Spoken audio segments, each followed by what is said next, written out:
Hi there, and welcome to Moms with a Mic. I'm Julia Bagg, joined by my sister, Marissa Bagg, and we are talking about the youngest kids and COVID vaccines and any questions that you may have about that.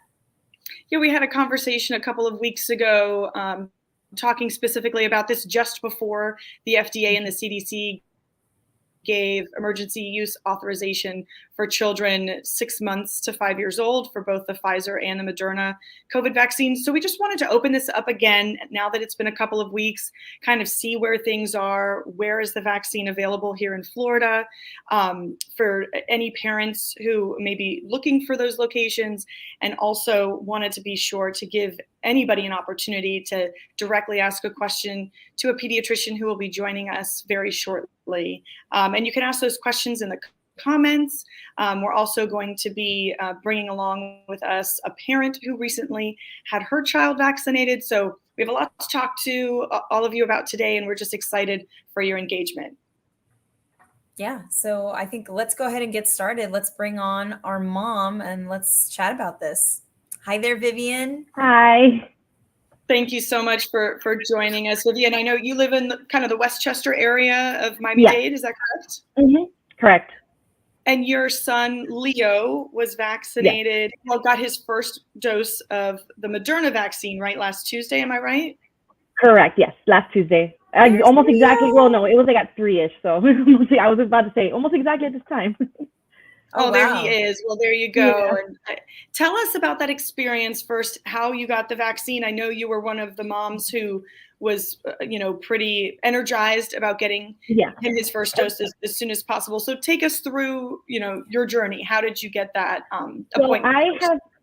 So I have been tracking whenever the authorization was going to happen. So it was supposed to be April, and then they pushed it back, and it was just like this whole back and forth that it was just frustrating, to be honest. But they're doing it for a reason, to make sure that parents had the choice. And as soon as we got the authorization, I think it was Saturday, is when they finally did the final sign off. And that's when I started checking the websites, Walgreens, CVS, Publix, Walmart, to see where it was going to be offered. And then they opened up appointments for the following Saturday. So I booked that at first just to have something. And I was still in between which one to get. So I got for both because Walgreens was giving us the option for both. But then I started, looking more into it and reading more through the sources that I follow, that I trust, about the differences between them. So we decided to go with Moderna. And then I just kept checking, but there was nothing. But because it was the Juneteenth holiday, I think they always said that Tuesday was going to be like the big, we might open up a bunch more. Tuesday morning, I woke up and I was like, let me just see if something pops up. And that's when I was able to get the appointment for that same Tuesday at Walgreens. And so we actually got to meet you at the Walgreens, and your son, a little apprehensive, understandable. It's no surprise that kids don't love getting a shot in the arm. But tell us, once you got him inside, and how did that go? It went pretty well. He is not a fan of vaccines, regardless of any of whichever one it is. And he also has never gotten a vaccine outside of his doctor's office. So that was also a completely new environment for him that I had to, prepare him for. Like, we're going to go and look, we can get you a pair of sunglasses. We can do other things. Let's take a look around. But once we got there, he was a little bit apprehensive, but we were able to get it done. And then within, I would say 5 minutes, he had a Gatorade in his hands and he was super happy and like already over it. And I know a lot of parents who are looking into it are, concerned about whether the kid may have a reaction. Did he have any adverse reactions after the shot? Nothing at all. Not even, like, I would ask him, does your arm hurt? Like, I would show him, he's like, no, my arm doesn't hurt. It don't hurt. And no fever, no lethargy, nothing of the sort. He had absolutely no reaction. Awesome. And so Vivian, Marissa and I also, recently went through the same experience. Just yesterday, I went to Tropical Park with my son, who is 4. There's Ethan. He was so brave, and he hates shots too. But we talked to, and there's Sophia. She cried a little bit, but not long. And you can see they had balloons there. You mentioned the sunglasses. Ethan got some sunglasses. He loved that. And thank God, absolutely no reaction for each of them. And, and I've been watching them like a hawk, right? So, but I'm just so grateful. And there was no wait. And, we'll share also in a short while where you can find a COVID vaccine. And that's really the good news that you can go, oh, there's Leo. Hi, Leo. How you doing? He just wants to give me a hug. Say hi. Oh, thank you. Leo, how are you feeling? How are you feeling, Papa? Good. There's our brave guy. Does it hurt where you got your pinchito? I don't think so. You don't think so? Okay. Oh, that's so great. That's awesome. And now I see him without his mask on. Oh my gosh, he's so cute, Vivian. Yeah, and thankfully, just to kind of reiterate, I had both my son and daughter vaccinated on Sunday. And there's my daughter. She's 4.5, and she was an absolute champ. Said it didn't even hurt. Didn't have any reaction whatsoever. No sore arm, no fever, nothing. And like you, Julie, I've been watching her very closely. My son, we had to distract him a little bit. He's 2. I didn't get a great picture of it. Otherwise, I would have shared it as well. But he got it in the leg. They usually do the younger ones in the leg. And, I think he cried for about 5 or 10 seconds because it was a surprise. Yeah. And then ever since, it's like he didn't know except that there's a Band-Aid on his leg. So I'm just also so thankful that we all have similar stories. So this is 5 kids between the 3 of us. And I know you have an 8-year-old daughter, right, Vivian, who also did well when she got vaccinated several months ago. She had a little bit of arm pain when she got the initial 2 doses, and when she got boosted, she also had a little bit of arm pain. But other than that, she no fever or anything like that. Okay. But she actually she was also like very excited to get the vaccine. Like she was like, let's go. She got boosted with my husband, so. Perfect. Oh, excellent. Yeah, Ellie was at school telling people, hey, this is my vaccine. I got the COVID vaccine. I know. She's definitely an advocate. So let's go ahead and bring in Dr. Danielle Squires. I know she's kind of waiting in the wings, and she is our expert. She's with Kings Bay Pediatrics down in Pinecrest. Thank you again so much, Dr. Squires, for joining us with all your expertise. I know you're busy today. You're seeing patients, and you carved out a little bit of time. So thank you so much for being with us. Vivian, do you have a question since you're with us that you have for Dr. Squires? Well, I was going to ask her if does she recommend that parents take one vaccine over the other? Is there any considerations that you take between like maybe age or exposure or anything like that you take into consideration versus one versus the other? So the formal recommendation is, they're both found to be equally safe and efficacious. So whichever is more readily available to you is probably the right way to go. And some areas will only carry one or the other. Moderna is 2-shot series as of right now. The Pfizer is 3. So that is consideration if you have a particularly hard time, wrangling your child for a vaccine. But at the end of the day, it's whichever one you can get access to sooner is the way to go. You want to get it as soon as possible. Awesome. And we want to encourage anybody watching in our, a live chat. You can go ahead and ask your question for Dr. Danielle Squires. I see some people commenting, someone who's at Nicholas Children's Hospital right now, and someone else who was able to take their child. Yeah.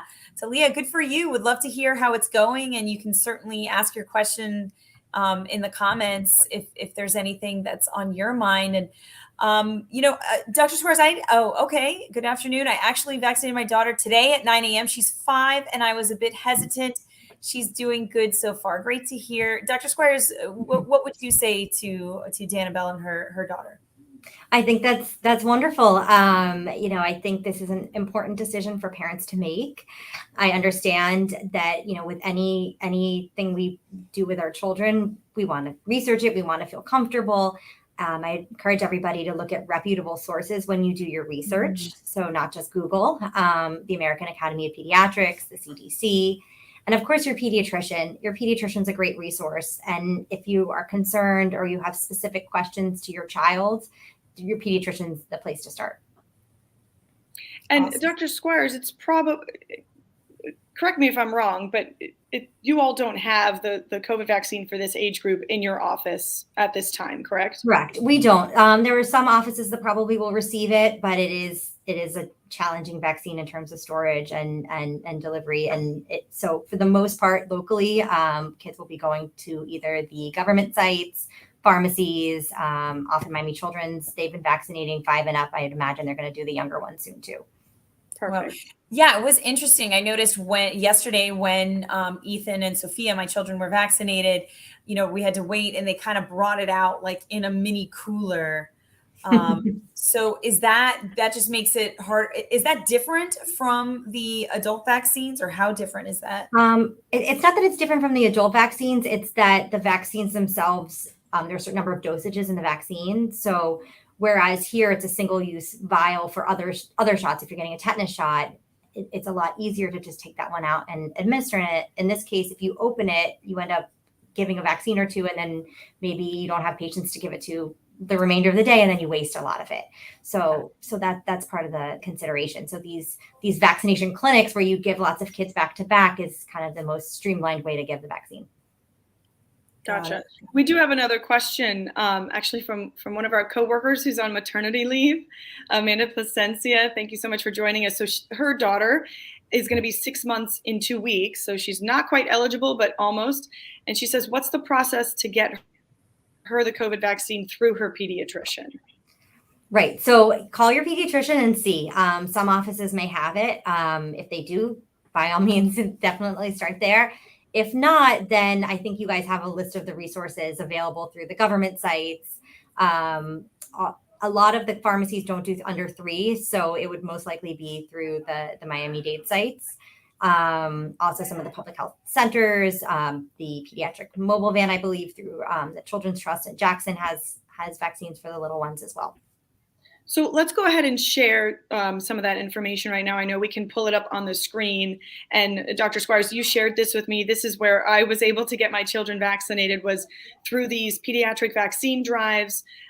There's several locations, 7 or 8 of them in Miami-Dade County. You can see Aventura Mall, Miami-Dade College North, over on Miami Beach, Tropical Park, several of them all over the county. And the idea is to make this available to that age group all the way down to 6 months. And part of the reason with that is because Walgreens is a great, and CVS, the local pharmacies are great resources, but they have limits. Walgreens will vaccinate 3 years old and up, and the CVS Minute clinics will do 18 months and up.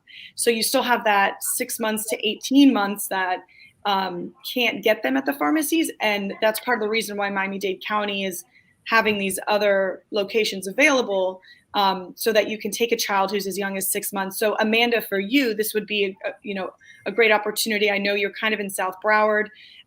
You can find some of these sites in Miami-Dade, and right there's the website to go to, miamidade.gov/vaccine. From what we understand right now, this is a drive that started on Saturday and goes through tomorrow, I believe, at 7 p.m. And some of the hours vary a little bit. So go ahead and go to that miamidade.gov/vaccine for information on each of these individual centers. So again, lots of options. I can tell you the same as when you went, there was no wait whatsoever. We were in and out in like 30 minutes. So it was very, very convenient. Yeah. And that's so great. And then, so now, obviously we've been watching those of us who've vaccinated the kiddos, watching them. I mean, we had to stay there for 15 minutes. And then, and thankfully for my kiddos, it was nothing. Now, I was wondering, like, my son does kind of have a cough, and I wanted to he already had that, a lingering cough, wanted to give him some cough medicine, but then I was like, wait, is that okay? Anything contraindicated? And I know I can call my pediatrician, but just thoughts on that, Dr. Squires. So first of all, obviously the cough has nothing to do with the vaccine itself. That is not a side effect. We didn't really talk about the side effects, but the most common is really a sore arm in this age group. Some fatigue, some fever in a smaller percentage of kids, but that's pretty much all we've seen in terms of side effects. Kids are tricky because kids get coughs and colds, and whenever they come in for routine wellness exams, half the time they have a little bit of a cold or a sick anyway.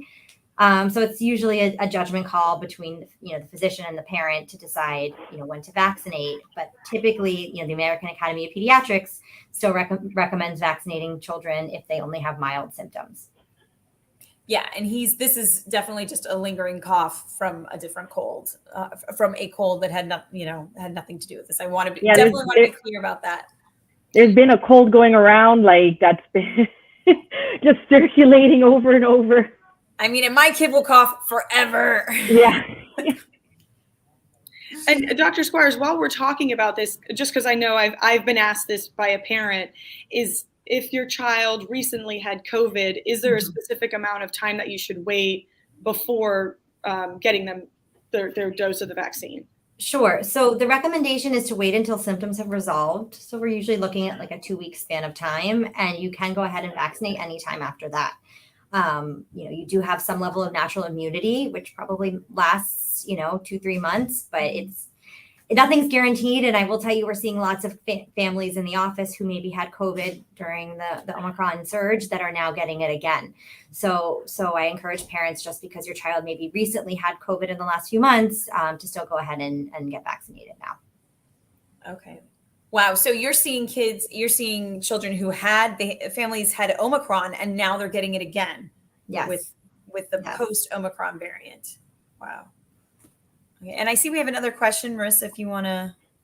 Sure. This is coming from Mercy Castillo. She said that her son had sudden onset of transverse myelitis. I hope I'm saying that right. At 3 years old. No more vaccinations since. I'm afraid to vaccinate him now at 17 years old, but he needs them to travel. So more of like a situation than a specific question, but what advice would you give her, being, I guess it's been 14 years since he had this reaction? So this is absolutely the question that you discuss with your specialists and your pediatrician and the subspecialists that you see. I'll kind of pivot from there, and I will say that children who do have like chronic medical conditions, I think parents are very torn sometimes because they are dealing with a child who from day to day has a lot of medical needs, and whether or not they want to introduce a vaccine on top of that. But far and away, the recommendation from the American Academy of Pediatrics, the CDC, and pediatric subspecialists who take care of these children is to go ahead and vaccinate. Usually kids with serious medical conditions are higher risk when they contract COVID. So for them, being vaccinated is very important. So I want to talk a little bit about the COVID vaccine, how it works, how it was approved, and specifically for this age group, how it compares to older kids. Because I know it was last November, I believe, that 5 to 11-year-old group got the emergency use authorization. And so there's been a lot of comparisons between 5 and under and that 5 to 11. But one of the things that I'm not sure if people understand, right, Dr. Squires, is that the younger age group is actually more vulnerable when it comes to COVID than the 5 to 11-year-olds. Can you first talk about that a little bit, and maybe why it's even more important to get this younger group vaccinated? Yes, that's a great point. So that younger age group, under 5, that's the group that we see the highest hospitalizations. And actually, with the most recent variants, especially the Omicron, we've seen about 5 times as many hospitalizations in this age group compared to the Delta wave before that. So we know that while most kids do well, there's definitely a subset of kids that require extra support, hospitalization. And unfortunately, deaths from COVID is certainly higher than it is in flu. It is significant. So, that's one of the reasons we really do encourage this age group in particular to go ahead and get vaccinated. And I think that's a good time, Marissa and Dr. Squires, maybe share what those numbers that we have. Sure. I know we do have a full screen statistic. And this is from the CDC. Number of child deaths, just looking at it nationally, kids ages 0 to 4. So 147 deaths nationwide so far this year, compared to 87 deaths of influenza from 2018 to 2020. So we're comparing about 6 months to a span of 2 years. right? That we're looking at that 147 to 87. So it is significant. Of course, any child death is awful, and we lament that. But it's a reminder, isn't it, that kids are vulnerable. And Dr. Squires, I know, I think from the onset of the pandemic, we've really seen how people are at greater risk if they have certain, what they call comorbidities, certain health conditions. But what's most concerning to me, and I think most motivating for me, is that you could also have none of those conditions and still suffer greatly from COVID. Yeah, absolutely. I mean, we have kids sometimes have very, very mild illness from COVID and then go on to suffer from long haul COVID, that brain fog, headaches, decreased energy. We have in younger age groups, secondary issues like pneumonias. And of course, multi-system inflammatory syndrome, is a significant concern, and especially in that younger age groups. So for me, whatever I can do, for my own family and for my patients, really is to advocate for the vaccine in order to decrease those risks. Definitely. Like in my case, my daughter, she was perfectly healthy. Leo had a lot of like bronchiolitis when he was a baby, and he was like over and over and over. And that was my biggest concern with him, was that for me, like he has a tendency to have these infections. And if he catches COVID, I don't know how that's going to affect him in the long haul, in the long term. So that was my biggest motivating factor for him in particular. And then for us to all get vaccinated to make sure that we don't bring it home to him, because he wasn't in school until September. He started school late. He did a pre-K3. And that was like huge for me to have him go without being vaccinated, because obviously it wasn't available. But that was our biggest fear, honestly, was that. Yeah, I hear you, Vivian. Oh, sorry. Go ahead, Joel.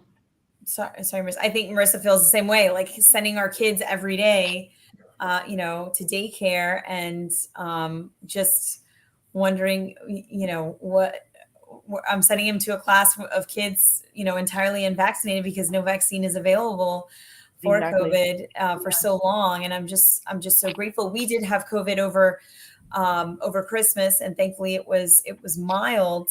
My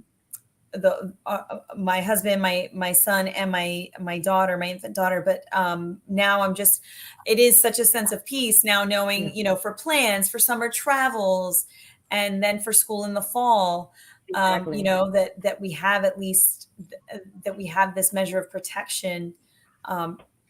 Yeah. And speaking of starting school in the fall, that was one of my other reasons for picking Moderna versus Pfizer, since I had the option to pick. Walgreens had both. Was that when I counted out the weeks, he would still, they wouldn't get the full protection of Pfizer until the third dose, and it would be well after school started. Whereas with Moderna, he gets the second dose in mid-July, and he's 2 weeks after that, he's protected. So that was another huge factor for me to pick one over the other. And Dr. Squires, let's talk about that time frame a little bit. So if kids, can get the vaccine this week, the first dose, they can get the second one, by the end of July, and then essentially it's another 2 weeks, so they could make it to school fully vaccinated. Yes, I think if you get started now, you're able to go to school vaccinated, and I think that would be a wonderful thing, because we are in a bit of a surge right now, not more than a bit. We're definitely in a wave, but often when school starts again and everybody starts congregating, we may go ahead and get another wave. So. And the other complicating factor is, as we head into the fall and the winter, we start to see a lot, an uptick again in other respiratory illnesses, flu. So we really want to avoid a situation where we have flu and COVID running together.